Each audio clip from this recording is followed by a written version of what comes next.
जय हिंद दोस्तों, स्वागत करते हैं आप सभी को आपके अपने ही यूट्यूब चैनल पर ओएमटी कम्पिटेटिव एग्जाम्स पर। आप सभी को स्वागत है। जैसा कि आप लोगों को पता है कि हमारे चैनल पर जो है ये जो है करंट अफेयर का सेशन आप सभी लोगों को देखने को मिलता है सुबह 7 से 8 बजे तक। तो आप सभी लोग जुड़ करके इसका आनंद लेना ना भूलें और अपने जानकारी को बेहतर बनाएं करंट अफेयर के साथ। आइए हम लोग आज जो है ये जो सेशन है थोड़ा लेट हो गया है क्योंकि ये वीडियो रिकॉर्ड नहीं हो पाया। तो यहाँ पे ये जो है सेशन है 13 फरवरी का, लेकिन आप सभी लोगों के बीच में जाएगा 15 फरवरी को। तो ये बात के लिए हम क्षमा चाहते हैं। और ये डेली करंट अफेयर का सेशन है जो 13 फरवरी का है। और 16 वर्ष के कम आयु के बच्चों के लिए सोशल मीडिया उपयोगिता पर प्रतिबंध लगाया है। और फ्रांस पहला यूरोपीय ऐसा देश बना है, कैसा देश बना है। और भी कुछ कुछ जो है खबरों का निचोड़ है जिसके बारे में हम लोग चर्चा करेंगे। तो चलते हैं आगे की ओर बिना टाइम विलंब किए हुए। समय बहुत कीमती है मेरे भाई, तो समय को बचाते हुए हम लोग कहाँ चलते हैं आगे की ओर। ये प्रीवियस क्लास का क्वेश्चन है कि बिहार सरकार द्वारा वित्तीय वर्ष 2026-27 के लिए कुल जो है बजट कितना पेश किया गया। तो 3,47,589.76 रुपया बजट प्रस्तुत किया। बताएं कि किस विभाग को सर्वाधिक बजट मतलब सबसे अधिक अधिक बजट जो है आवंटित किया गया, मतलब प्रदान किया गया।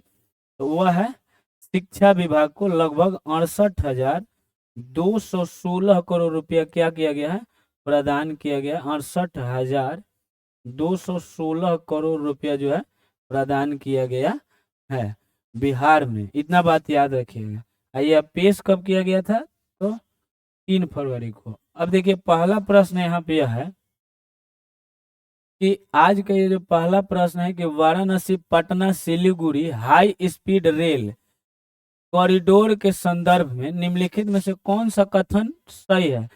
एक कॉरिडोर बनाया जा रहा है हाई स्पीड रेलवे के लिए जो अ, बनारस पटना और सिलीगुड़ी से होकर के गुजरेगी। तो उस कॉरिडोर के बारे में पूछ रहा है कि कौन सा कथन जो है सत्य है। तो यह कॉरिडोर केवल उत्तर प्रदेश और पश्चिम बंगाल से होकर के गुजरेगी ना भाई, पटना है तो बिहार से भी होकर के गुजरेगी। और यह कॉरिडोर बिहार में केवल पटना जिला से होकर के गुजरेगी, ऐसा भी बात नहीं है। अब देखिए यह कॉरिडोर जो है बनारस से शुरू होकर बिहार के कई जिलों से होते हुए सिलीगुड़ी तक जाएगी। तो बनारस उत्तर प्रदेश से शुरू होकर के बिहार होते हुए सिलीगुड़ी पश्चिम बंगाल तक पहुंचेगी, ये सत्य बात है। इस परियोजना का सर्वे 2027 में शुरू किया गया, ये भी सत्य नहीं है। तो सत्य क्या है, क्योंकि यह बिहार, देखिए उत्तर प्रदेश के बनारस से शुरू हो रहा है और बिहार के कई जिलों से गुजरते हुए सिलीगुड़ी वेस्ट बंगाल मतलब पश्चिम बंगाल तक जाएगी, जो हाई स्पीड ट्रेन का ये क्या है, कॉरिडोर है।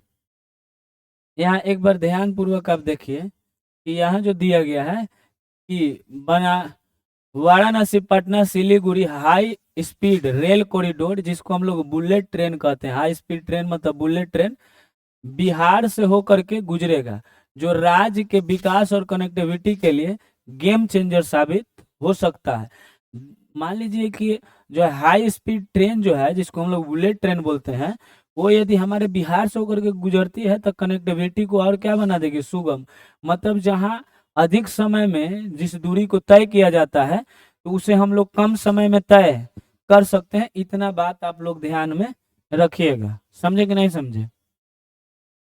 अब आगे देखिए, यह लगभग जो है 700 से 750 किलोमीटर लंबाई है। यह कॉरिडोर पटना सहित बिहार के कई जिलों को कवर करेगा। इसका कितना किलोमीटर लंबाई है इस कॉरिडोर का, तो 700 से लेकर के लगभग 750 किलोमीटर तक की लंबाई है।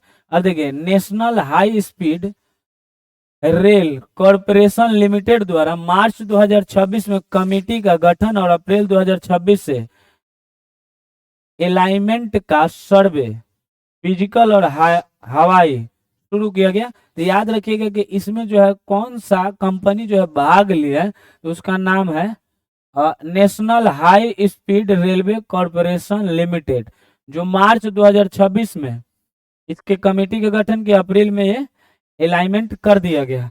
यह कॉरिडोर जो है बनारस से शुरू होकर के बिहार के पटना, बक्सर, आरा, मोकामा, कटिहार, किशनगंज के रास्ते सिलीगुड़ी तक कहाँ जाएगी, गुजरेगी। अतः यह परियोजना उत्तर प्रदेश, बिहार और पश्चिम बंगाल को जोड़ेगी, जिससे आर्थिक विकास, पर्यटन, रोजगार को बढ़ावा मिलेगा। यहाँ बताया जा रहा है सबसे प्रमुख बात यह है कि जो यहाँ 12 से 15 घंटों की यात्रा जो है वो घट करके कितने घंटों की हो जाएगी, 3 घंटों की। अब मान लीजिए कि जिस रास्ते से लोग 12 से 15 घंटे के सफर करके अपने जो है आगामी जहाँ लक्ष्य है या लक्षित स्थान पर पहुंचते हैं, वहां 3 से 4 घंटे में पहुंचेंगे, तो कनेक्टिविटी बेहतर हो जाएंगे कि नहीं होगी, तो बेहतर हो जाएंगे। इतना बात ध्यान में आप लोग रखिएगा। अब यहाँ क्वेश्चन यह है दूसरा नंबर कि केंद्रीय वित्तीय प्रावधानों के अनुसार बिहार को कुल 1,62,142 करोड़ रुपया मिलने का प्रावधान है। अब इसमें से कितनी राशि जो है केंद्रीय करों में राज्य की हिस्सेदारी के रूप में प्राप्त होगी। मतलब केंद्र से जो है बिहार को बजट कुल कितना मिल रहा है, तो 1,62,142 करोड़ रुपए, लेकिन उसमें बिहार का अपना जो है कर वाला हिस्सा कितना है, तो कर वाला हिस्सा जो है 1,51,831 करोड़ है। 1,51,831 करोड़ तो कर का ही हिस्सा है, बाकी जो है अनुदान के रूप में दिया जाएगा बिहार को। तो जोड़ लीजिएगा कितना बचेगा, 10 से 11 करोड़ रुपया जो है अधिक दिया जा रहा है। 10 से 11 करोड़ रुपया कोई अधिक, 10 से 11 मतलब 10-1100 करोड़ रुपया दिया जाएगा अधिक, इतना कोई ज्यादा पैसा नहीं है। इतना बात आप लोग ध्यान में रखिएगा। अब यहाँ देखिए कि 2026 में ग्लोबल टीचर प्राइज, मतलब ग्लोबल टीचर प्राइज कौन सी भारतीय शिक्षिका ने जीता है। देखिए ग्लोबल स्तर पर, मतलब पूरे विश्व स्तर पर शिक्षिकाओं को प्राइज दिया जाता है, सम्मानित किया जाता है। उसमें इस बार जो है हमारे भारतीय मूल की निवासी जो है एक महिला है जिनका नाम है रूबल नागी, यहाँ ब होगा रूबल नागी को जो है यह पुरस्कार से, इस पुरस्कार से क्या किया गया है, सम्मानित किया गया है। यह भारत की रहने वाली हैं जिन्हें ग्लोबल टीचर प्राइज से क्या किया गया, सम्मानित किया गया। और इस प्रश्न को आप लोग VVI में रखेंगे कि रूबल नागी को ग्लोबल टीचर प्राइज जो है प्रदान किया गया है। इतना बात आप लोग ध्यान में रखेंगे। यहाँ पे देख सकते हैं यही है रूबल नागी, ये रूबल नागी है जो है प्राइज लेते हुए यहाँ पे दिखाई दे रही हैं, कोई दिक्कत। अब देखिए यहाँ पे जो महत्वपूर्ण बात जो दिया गया है कि रूबल नागी एक भारतीय शिक्षिका और समाज सेविका को हाल ही में साल 2026 का प्रतिष्ठित ग्लोबल टीचर प्राइज से सम्मानित किया गया। तो इन्हें जो है रूबल नागी को ग्लोबल टीचर प्राइज से सम्मानित किया गया, लेकिन क्यों, मतलब किस क्षेत्र के लिए या इनका क्या योगदान था कि यह प्राइज दिया गया। देखिए यहाँ यह पुरस्कार जो है आर्ट आधारित शिक्षण के लिए दिया गया इनको, और स्कूल ना जाने वाले बच्चों के लिए शिक्षा को सुलभ बनाने के लिए दिया गया कि जो बच्चे स्कूल नहीं जाने लायक थे उनको भी इन्होंने प्रोत्साहित किया और आर्ट आधारित इन्होंने शिक्षा प्रदान किया और उसमें अपना बहुमूल्य भूमिका निभाया। इसलिए इनको जो है ग्लोबल टीचर अवार्ड से सम्मानित किया गया। इस पुरस्कार को शिक्षा के क्षेत्र में जो है शिक्षकों का नोबेल पुरस्कार कहा जाता है। तो क्वेश्चन पूछेगा कि शिक्षकों का नोबेल पुरस्कार किस पुरस्कार को कहा जाता है, तो ग्लोबल टीचर प्राइज को शिक्षकों का नोबेल पुरस्कार कहा जाता है या नोबेल पुरस्कार कहा जाता है। क्या कहा जाता है, शिक्षकों के नोबेल पुरस्कार कहा जाता है ग्लोबल टीचर प्राइज को, कोई दिक्कत नहीं। यह पुरस्कार आखिर दिया कहाँ गया, तो दुबई UAE में दिया गया और वर्ल्ड गवर्नमेंट सबमिट जो हो रहा था 2026 उसी के दौरान जो है दिया गया। दुनिया भर के नेताओं ने भाग लिया था और कहाँ किस सबमिट के दौरान दिया गया था, याद रखिएगा वर्ल्ड गवर्नमेंट सबमिट 2026 का आयोजन कहाँ किया गया, तो दुबई UAE में। और दुनिया भर के अनेकों नेताओं ने वहां पे अपना भागीदारी निभाया है और भाग लिया है। अच्छा, यह किसके द्वारा दिया गया? तो वर्की फाउंडेशन के द्वारा यह पुरस्कार जो है प्रदान किया जाता है, और एक प्रतिष्ठित वार्षिक पुरस्कार है, मतलब एक वर्षों में प्रदान किए जाने वाला पुरस्कार है वर्की फाउंडेशन के द्वारा, जो इस बार दुबई यूएई में दिया गया वर्ल्ड गवर्नमेंट समिट 2026 के दौरान। कोई दिक्कत? यहाँ देखिए, अब जो विजेता है, विजेता को क्या प्रदान किया गया प्राइज के रूप में? तो 10 लाख अमेरिकी डॉलर दिया गया, अर्थात यदि हम लोग भारतीय रुपया का बात करें तो 8 से 9 करोड़ रुपया जो है, 8 या 9 करोड़ रुपया से अधिक प्रदान किया गया है, मतलब 10 लाख अमेरिकी डॉलर दिया गया है। कितना दिया गया है? 10 लाख अमेरिकी डॉलर पुरस्कार के रूप में प्रदान किया गया है। इतना बात आप लोग ध्यान में रखिएगा। अच्छा, कुछ बात यहाँ पे भी है शिक्षा से संबंधित। जो 5 सितंबर 2025 को क्या किया गया था, दिया गया था, तो उसके बारे में भी हम लोग क्या करते हैं, देख लेते हैं। तो 5 सितंबर 2025 को जो है शिक्षक दिवस मनाया जाता है हमारे भारत में, और शिक्षक दिवस के अवसर पर राष्ट्रपति द्रौपदी मुर्मू जो है राष्ट्रीय शिक्षक पुरस्कार 2025 से जो है देश भर के कुल 45 शिक्षकों को उन्होंने सम्मानित किया। तो 5 सितंबर 2025 को राष्ट्रीय शिक्षक दिवस मनाया जाता है। उस पर द्रौपदी मुर्मू हमारे देश की जो है राष्ट्रपति हैं, उन्होंने लगभग देश के 45 शिक्षकों को सम्मानित किया है। इसमें बिहार के कितने शिक्षक हैं? तो बिहार के 3 शिक्षक शामिल थे, और इन तीनों शिक्षकों में पहले शिक्षिका थी किशनगंज के, जिनका नाम है कुमारी निधि, दूसरे सुपौल के हैं दिलीप कुमार, और तीसरे नालंदा के जो है डॉक्टर प्रमोद कुमार। डॉक्टर प्रमोद कुमार, तो निधि दिलीप प्रमोद याद रखिएगा। कुमारी निधि जो है ये जो है किशनगंज के है, और डॉक्टर दिलीप कुमार जो है सुपौल के हैं, और नालंदा का डॉक्टर प्रमोद कुमार। इन तीनों का आप लोग नाम ध्यान में रखिएगा। बिहार शिक्षा विभाग ने इस वर्ष जो है 6 नामों की सूची जो है केंद्र के पास भेजा था, लेकिन कितने लोगों को दिया गया? तो 3 लोगों को शिक्षा सम्मान से यह जो है सम्मानित किया गया, जो यहाँ पे दिखाई दे रहा है कुमारी निधि, ये दिलीप कुमार, प्रमोद कुमार, ये नालंदा के रहने वाले हैं, ये सुपौल के रहने वाले हैं, और ये जो है किशनगंज के रहने वाले हैं, जिसमें एक महिला शिक्षिका है जिनका नाम है कुमारी निधि, और 2 पुरुष। अच्छा, पिछले साल 2024 में कितने शिक्षकों को दिया गया था? तो 2 शिक्षकों को दिया गया था। उन दोनों राष्ट्रीय शिक्षक पुरस्कार से 2 शिक्षकों को सम्मानित किया गया था, जो इस बार किया गया है 2025 में, वैसे ही 2024 में किया गया था। पहले थे डॉक्टर मीनाक्षी कुमारी, जो पैड वुमेन के नाम से जानी जाती है, वो मधुबनी के थे। एक कैमूर के शिक्षक थे जिनका नाम था सिकेंद्र कुमार सुमन। क्या नाम था? सिकेंद्र कुमार सुमन। तो पिछले बार जो दिया गया था डॉक्टर मीनाक्षी कुमारी को, जो पैड वुमेन के नाम से जानी जाती है, और दूसरा जो है सिकेंद्र कुमार सुमन, जो कैमूर के रहने वाले हैं, ये मधुबनी के थे। इतना बात आप लोग ध्यान में रखिएगा, आप लोगों के लिए जरूरी भी है। अब देखिए यहाँ औषधीय पौधा के लिए सर्टिफिकेट ऑफ ओरिजिन ऑनलाइन जारी करने हेतु हाल ही में भारत सरकार ने कौन सा डिजिटल प्लेटफॉर्म या पोर्टल लॉन्च किया है? तो उसका नाम है ABSE फिलिंग पोर्टल। क्या नाम है? ABS और उसके बाद ई फिलिंग पोर्टल। तो इस पोर्टल का नाम क्या है? ABSE filling portal. औषधीय पौधा से जो दवाइयां बनाई, जिन पौधों से दवाई बनाई जाती है, उन्हीं पौधों को क्या किया गया है के लिए जो है प्लेटफॉर्म लॉन्च किया गया है, पोर्टल। अब यहाँ देखिए, ध्यान पूर्वक देखिए, यहाँ दिया हुआ है, यह औषधि का कुछ चित्र जो है आप लोगों को दिखाया गया है, जो दिखाई दे रहा होगा आप सभी को।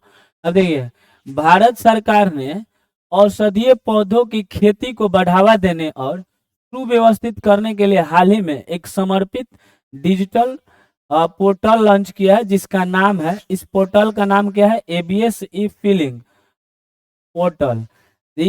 ये किससे संबंधित है, देखिए राष्ट्रीय जैव विविधता प्राधिकरण द्वारा इसे विकसित किया गया है, मतलब नेशनल बायोडाइवर्सिटी एसोसिएशन के द्वारा क्या किया गया है, इसे जो है बनाया गया है या तैयार किया गया है इस पोर्टल को। यह पोर्टल खेती वाले औषधीय पौधों के लिए, जिसमें उत्पत्ति प्रमाण पत्र, इसको सर्टिफिकेट ऑफ ओरिजिन मतलब उत्पत्ति प्रमाण पत्र उनको दिया जाएगा जो औषधीय पौधा को उगाते हैं, उन खेती करने वाले व्यक्तियों को।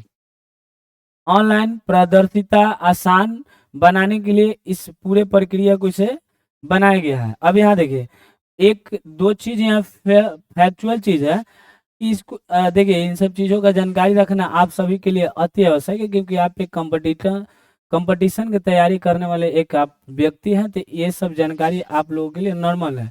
कि भारत के कृषि मंत्री वर्तमान में कौन है, तो शिवराज सिंह चौहान है। अभी जो नया मंत्रालय गठित किया गया है हमारे बिहार में, तो कृषि मंत्रालय किनको दिया गया है, तो रामकृपाल यादव को दिया गया है। किनको दिया गया है, रामकृपाल यादव को। तो बिहार के वर्तमान कृषि मंत्री कौन है, रामकृपाल यादव। इतना बात आप लोग ध्यान में रखिएगा। अब यहाँ पे देखिए नागौरी अश्वगंधा, एक अश्वगंधा है और इसका नाम है नागौरी अश्वगंधा, जो राजस्थान राज्य में पाया जाता है। राजस्थान के नागौर जिला में यह क्या किया जाता है, पाया जाता है, जिसे अभी तत्काल में भौगोलिक संकेतक मतलब जीआई टैग क्या किया गया है, प्रदान किया गया है। कब, जनवरी 2026 में। तो क्वेश्चन पूछेगा कि नागौरी अश्वगंधा को तत्काल में अभी जीआई टैग प्रदान किया गया है, जो किस राज्य का उत्पाद है, तो राजस्थान का। और विशेष रूप से नागौर जिला में क्या किया जाता है, या उसके आसपास के मारवाड़ क्षेत्र में क्या किया जाता है, उगाया जाता है। उसके आसपास का क्षेत्र है बीकानेर, चूरू, जोधपुर में उगाई जाने वाली एक औषधीय फसल है। अब ये देखिए नागौरी अश्वगंधा राजस्थान का 22वां जीआई टैग प्रदान करने वाला क्या है, उत्पाद है। देखिए कुल राजस्थान के पास जीआई टैग प्राप्त कितना उत्पाद है, तब 22वां, 21 था, इस बार कौवा के दिया गया है 22वां को। समझ में आया। लेकिन कृषि क्षेत्र में यह दूसरा है, कृषि क्षेत्र में कौवा है, दूसरा है, कृषि क्षेत्र में दूसरा है। अब देखिए किसी भी उत्पाद को जीआई टैग जो है 10 वर्षों के लिए दिया जाता है। जीआई टैग कितने वर्षों के लिए दिया जाता है, तो 10 वर्षों के लिए। अब देखो जीआई टैग रजिस्ट्री का मुख्यालय कहाँ है, तो चेन्नई तमिलनाडु में। कहाँ है मेरे प्यारे प्यारे बच्चों लोग, तो चेन्नई तमिलनाडु में। इतना बात आप लोग ध्यान में रखिएगा। क्वेश्चन पूछ सकता है कि जीआई टैग जो देने वाले मुख्यालय है उसके रजिस्ट्री मुख्यालय कहाँ है, तो चेन्नई तमिलनाडु में। कितने वर्षों के लिए दिया जाता है, तो 10 वर्षों के लिए। और ये जो है मोस्ट वीवीआई क्वेश्चन है, कई एग्जामों में प्रश्न जो है ये प्रश्न के रूप में बन करके आया है कि भारत सरकार ने 2030 तक भौगोलिक संकेत मतलब 10,000 जीआई टैग प्रदान करने के महत्वाकांक्षी लक्ष्य रखा है। तो यह बात प्रश्न बना करके यह पूछ सकता है कि भारत सरकार का यह लक्ष्य कब तक निर्धारित किया गया है कि 10,000 उत्पादों को जीआई टैग प्रदान किया जाएगा, तो 2030 तक। या ऐसे भी पूछ सकते हैं 2030 तक भारत सरकार कितने उत्पाद को जीआई टैग प्राप्त देने का लक्ष्य रखा है, तो 10,000। कितना, तो 10,000 जो है उत्पाद को जीआई टैग देने का लक्ष्य रखा है। हाल ही में जो है बिहार में, अच्छा कौन सा है, बिहार के प्रश्नों के लिए सबसे महत्वपूर्ण है कि हाल ही में बिहार के गया जिला में, कहा, गया जिला के 300 पुराने स्टोन आर्ट मतलब पत्थर कला को जीआई टैग प्रदान किया गया है। तो क्वेश्चन पूछेगा कि पुराना स्टोन आर्ट, 300 साल पुराना स्टोन आर्ट को जो है जीआई टैग बिहार में प्रदान किया गया, वह किस जिला में है, तो गया में है। कहाँ है, गया में है। इस बात का आप लोग विशेष ध्यान रखिएगा। अब यहाँ देखिए कुछ जो है यहाँ पे भी दिया गया है कि अश्वगंधा रोज खाने से 7 फायदे होते हैं। तो अश्वगंधा को खाने से फायदा क्या क्या होता है, यहाँ पे दर्शाया गया है कि ब्लड शुगर लेवल कंट्रोल होता है। अश्वगंधा खाने से ब्लड शुगर लेवल क्या होता है, कंट्रोल होता है। ये बात ध्यान रखिएगा। मेंटल हेल्थ में क्या होता है, सुधार होता है, मतलब मानसिक रूप से आप अधिक मजबूत होइएगा, हार्ट हेल्थ इम्प्रूव होता है, मोटापा कम होता है और मांसपेशियां मजबूत होती है, फोकस और याददाश्त तेज होता है, और मेल फीमेल फर्टिलिटी में क्या होता है, सुधार होता है, और मेल और फीमेल के फर्टिलिटी में भी सुधार होता है। मानसिक रूप से आपको क्या करेगा, यह याददाश्त मजबूत होता है, मांसपेशियां मजबूत होता है, मोटापा कम होता है, मेंटल हेल्थ में सुधार होता है, और हार्ट हेल्थ इम्प्रूव होता है, ब्लड शुगर लेवल कम होता है अश्वगंधा के खाने से। अब यहाँ देखिए, हाल ही में 17 से 19 दिसंबर 2025 तक नई दिल्ली के भारत मंडपम में WHO वैश्विक परंपरा चिकित्सक शिखर सम्मेलन का क्या किया गया है, आयोजन किया गया है। तो यह प्रश्न पूछ सकता है कि WHO का वैश्विक पारंपरिक चिकित्सा शिखर सम्मेलन का आयोजन कहाँ किया गया, तो नई दिल्ली के भारत मंडपम में। कब से कब तक, तो 17 से 19 दिसंबर तक। समझ में आया कि नहीं, 2025 में। यह जो है वर्ष 2022 के बाद इसका दूसरा संस्करण है। पहला संस्करण कब मनाया गया था, तो 2022 में। 2025 में दूसरा संस्करण नई दिल्ली में भारत मंडपम में 17 से 19 तक। और प्रधानमंत्री मोदी जी ने योग में प्रशिक्षण पर WHO को तकनीकी रिपोर्टर पुस्तक जड़ों से वैश्विक पहुंच तक आयुष में बदलाव के 11 साल जारी किया, और एक पुस्तक उन्होंने जारी किया है जिसका नाम है जड़ों से वैश्विक पहुंच तक आयुष में बदलाव के 11 साल। जड़ों से पहुंच तक, जड़ों से वैश्विक पहुंच तक, मतलब एक जड़ से वैश्विक पहुंच तक। समझ में आ रहा है, आयुष में बदलाव के 11 साल, ये पुस्तक इन्होंने लॉन्च किया है। और उन्होंने अश्वगंधा पर एक स्मारक टिकट भी जारी किया है, जो भारत के पारंपरिक एवं औषधीय विरासत के प्रतिध्वनि का प्रतीक है। यहाँ देख लीजिए, नई दिल्ली में प्रधानमंत्री नरेंद्र मोदी WHO दक्षिण पूर्व एशिया क्षेत्रीय कार्यालय का उद्घाटन किया है। तो ये भी याद रखिएगा कि नई दिल्ली में WHO की दक्षिण पूर्व एशिया का कार्यालय का उद्घाटन किया है। अब देखिए, भारत के प्रयासों और 175 से अधिक देशों के समर्थन से संयुक्त राष्ट्र ने 21 जून 2014 को अंतर्राष्ट्रीय योग दिवस घोषित किया था। तो 175 देशों के सपोर्ट से 21 जून 2014 को 21 जून 2014 को मोदी जी ने ये प्रस्ताव पहले से ही पेश किया था, लेकिन संयुक्त राष्ट्र ने 21 जून 2014 को यह प्रस्ताव जो है पारित किया। 2015 में 21 जून 2015 से जो है योग दिवस मनाना प्रारंभ किया गया, और 175 देशों के सहयोग से यह पारित किया गया था। अगला प्रश्न 5 नंबर है कि प्रधानमंत्री नरेंद्र मोदी द्वारा छात्रों से संवाद का वार्षिक कार्यक्रम परीक्षा पे चर्चा की शुरुआत किस वर्ष हुई थी तथा इसका 9वां संस्करण कब आयोजित किया गया। तो इसका जो है आयोजन तो किया गया है 6 फरवरी को, लेकिन इसका डेट जो है एक बार कंफर्म कर लेते हैं।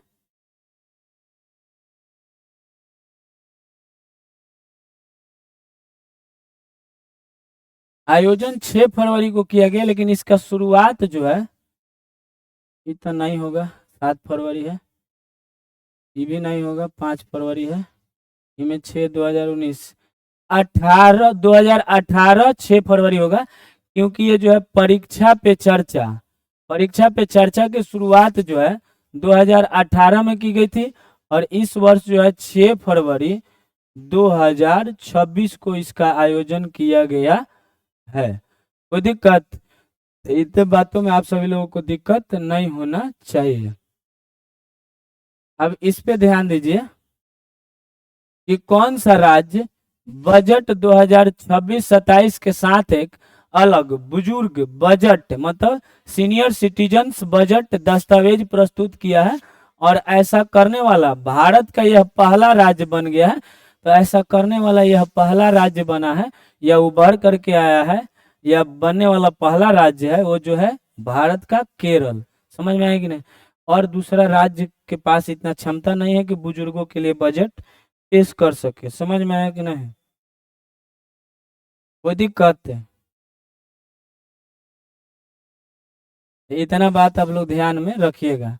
अब इसमें क्या क्या प्रावधान किया गया है इस बार थोड़ा सा ध्यान पूर्वक देख लीजिए कि केरल राज्य जो है बजट 2026-27 पेश किया है, उसमें बुजुर्गों के लिए बजट पेश किया है, ये बात सही है। अब भारत का यह पहला राज्य बन गया है जो ऐसे इस प्रकार का बजट पेश किया गया है। कोई दिक्कत? और इसमें क्या क्या रखा गया है, तो इस बजट का उद्देश्य है लोगों के स्वास्थ्य को ध्यान में रखना, सामाजिक सुरक्षा, पेंशन, देखभाल सेवाएं एवं कल्याण योजनाओं को बेहतर ढंग से संबोधित करना है। मतलब लोगों को स्वास्थ्य, सामाजिक सुविधा, सुरक्षा, पेंशन, देखभाल और कल्याणकारी योजनाओं को इसमें ऐड किया गया है। समझ में आया कि नहीं? और ये बजट जो है वहाँ के वित्त मंत्री, केरल के मौजूदा वित्त मंत्री जो है जिनका नाम है बाल गोपाल, क्या नाम है? KN बाल गोपाल, जिन्होंने 29 जनवरी 2026 को यह बजट जो है पेश किया है। कोई दिक्कत? और बिहार में बजट जो पेश किया गया है वो विजेंद्र प्रसाद यादव के द्वारा पेश किया गया है। कितने तारीख को पेश किया गया? तो 3 फरवरी 2026 को। अब बजट का जो आंकड़ा है कितना था, तो वह था 3,47,589.76 करोड़ रुपए। इतना बात आप लोग ध्यान में रखिएगा। अब यहाँ आ जाइए, सुराया अघाई हाजियाघा इंटरनेशनल ओलंपिक कमेटी IOC में नियुक्त होने वाली किस देश की पहली महिला बनी है? यहाँ देख लीजिएगा, इनका नाम है, ये महिला का नाम है सुराया अघाई हाजियाघा। नाम है क्या? सुराया अघाई हाजियाघा। समझ में आया? इन्होंने इंटरनेशनल ओलंपिक कमेटी में इनको जो है पहली बार मौका दिया गया है। वो किस देश के रहने वाले हैं? तो वो रहने वाले हैं ईरान की। कहाँ के रहने वाले हैं? ईरान की। याद रखिएगा, सुराया अघाई हाजियाघा इंटरनेशनल ओलंपिक कमेटी में इन्हें जो है ऐड किया गया है, जोड़ा गया है। ये ईरान के रहने वाले हैं। अब देखिए 8 नंबर क्वेश्चन है कि हालिया खुदाई में राखी गढ़ी हड़प्पा स्थल से चूल्हे के साथ किस वस्तु के प्रमाण मिले हैं जो सिंधु सभ्यता की घरेलू जीवन शैली को दर्शाते हैं? तो ये जो है राखी गढ़ी हरियाणा में एक स्थल है जो हड़प्पा स्थल है, जो सब बहुत विस्तृत स्थल है। तो वहां से जो है चूल्हे के साथ मिट्टी की डाइनिंग टेबल का क्या किया गया है, मिला है। वहां मिट्टी की डाइनिंग टेबल बैठ करके जिसपे खाना खाते हैं, तो चूल्हे के साथ मिट्टी की डाइनिंग टेबल वो खुदाई में कहाँ से मिला है? तो ये बात याद रखिएगा, राखी गढ़ी से मिला है। यह एक प्रकार का हड़प्पा स्थल है। कोई दिक्कत? और यहीं से प्रश्न बना सकता है। देखिए हरियाणा स्थित राखी गढ़ी जो है सिंधु सभ्यता के एक प्रमुख और विशाल स्थल है। हालिया खुदाई में यहाँ चूल्हे के साथ मिट्टी की डाइनिंग टेबल के प्रमाण मिले हैं। और देखो यह खोज जो हड़प्पाई लोगों की घरेलू व्यवस्था, भोजन पकाने और खाने की सामूहिक संस्कृति को दर्शाता है कि लोग डाइनिंग टेबल पर बैठ करके सामूहिक रूप से खाना खाते होंगे। स्पष्ट होता है कि हड़प्पा सभ्यता में नियोजित घरेलू ढांचा और दैनिक जीवन काफी विकसित था, और वहां पे जो है उनका अपना जीवन व्यतीत करने का ढांचा ये भी बताता है कि उनकी घरेलू ढांचा काफी नियोजित तरीके का था। सिंधु घाटी सभ्यता के बारे में बहुत बार ये पूछा गया प्रश्न है कि अनागार, मोहरे, ताबूत दफन, लाल मृद भांड, ये सबसे अधिक बार क्वेश्चन पूछा गया है। लाल मृद भांड और अनागार ये हड़प्पा पाकिस्तान से मिला है। देखो अनागार तो कहाँ से, मोहनजोदड़ो से भी मिला है, लेकिन ये बात याद रखिएगा कि लाल मृद भांड सिर्फ हड़प्पा से मिला है। कांस नर्तकी मतलब कांस की नाचती हुई मूर्ति का खोज कहाँ से किया गया है? तो ये मोहनजोदड़ो जो पाकिस्तान में पड़ता है। और विशाल स्नानागार, नहाने वाला, ग्रेट बात, पुजारी घर भी वहीं से मिला है। राखी गढ़ी से अभी क्या क्या मिला है? तो चूल्हा, मिट्टी के डाइनिंग टेबल, मानव कंकाल और आभूषण। लेकिन यहाँ से एक प्रश्न आजकल बना रहा है कि धौलावीरा जो गुजरात में है, यहाँ से जल संरक्षण प्रणाली और स्टेडियम जिसको हम लोग क्रीडांगन कहते हैं, खेलने वाला मैदान, और विशाल शिलालेख भी प्राप्त हुआ है। तो स्टेडियम वाला बहुत बार पूछा है, जल संरक्षण प्रणाली जो धौलावीरा से मिला है। कोई दिक्कत? छान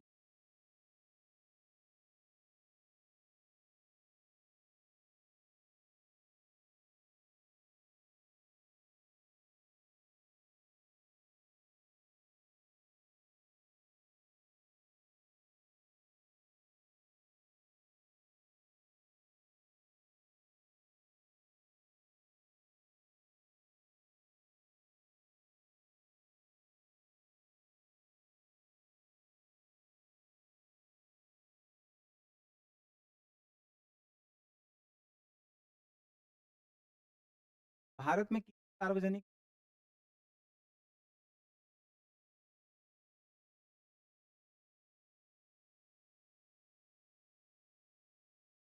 या कुंड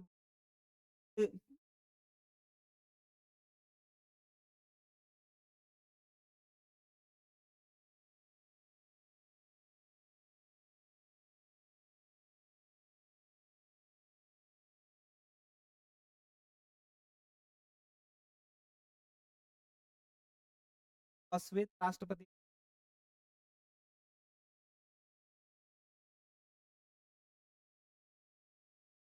आजाद हुआ, कब आजाद हुआ?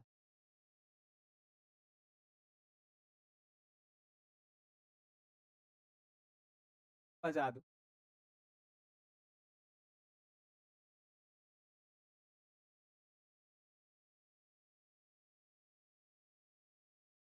समता पार्टी का राजनीतिक पार्टी का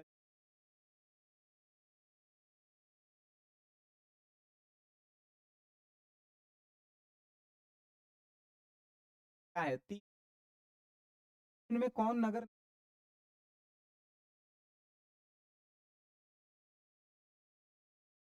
आयकर नहीं? भारत सरकार। ऑप्शन नंबर कौन पंच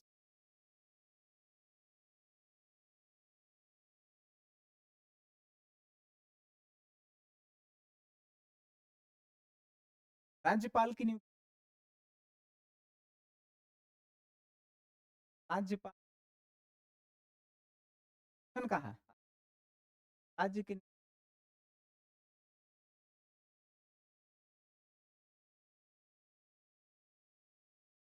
है है ग्राम कचहरी आए जाते हैं, छोटा मोटा।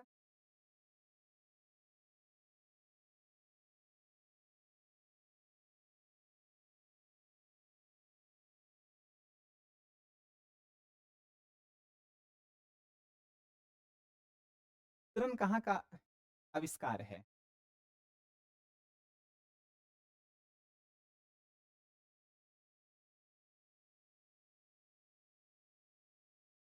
अरे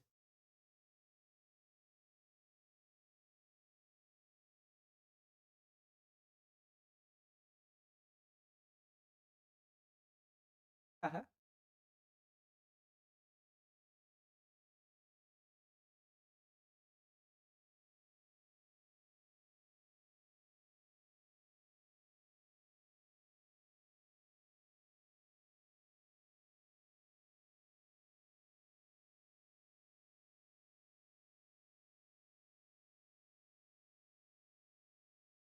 सात उपहार के संग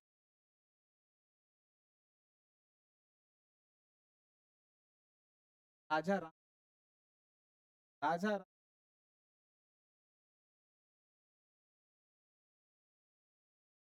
तापीय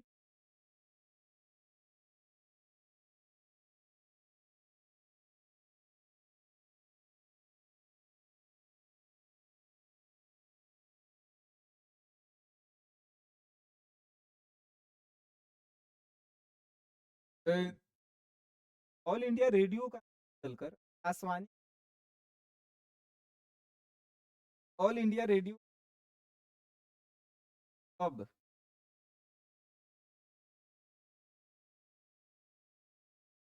पप्पन याद पन्नार है उन्हें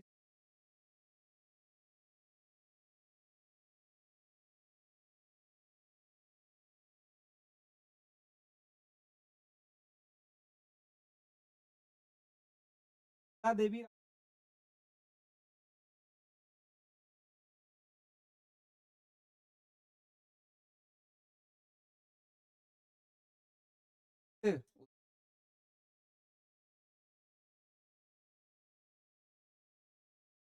बताए थे।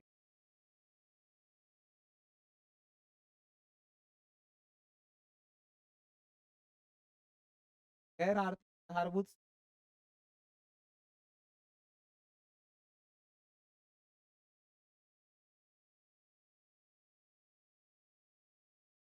आर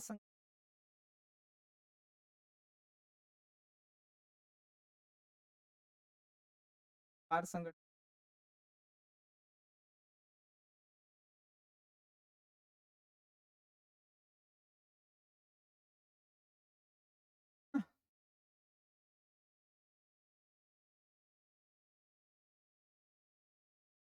फ्रंट लैंड आयोग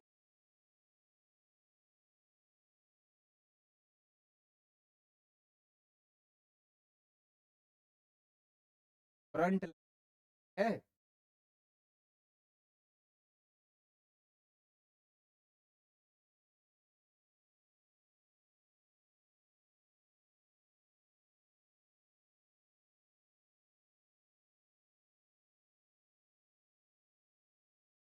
कहा हम राष्ट्रीय तथा प्रधानमंत्री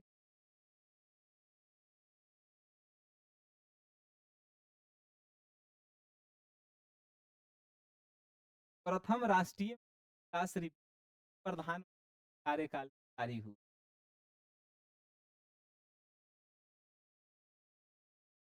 जल्दी जल्दी कर दूं मैं जी। वाजपेयी आयोग का गठन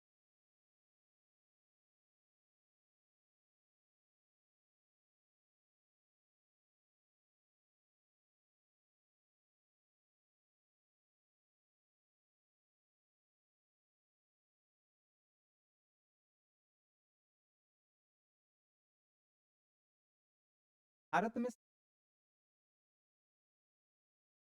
राष्ट्रीय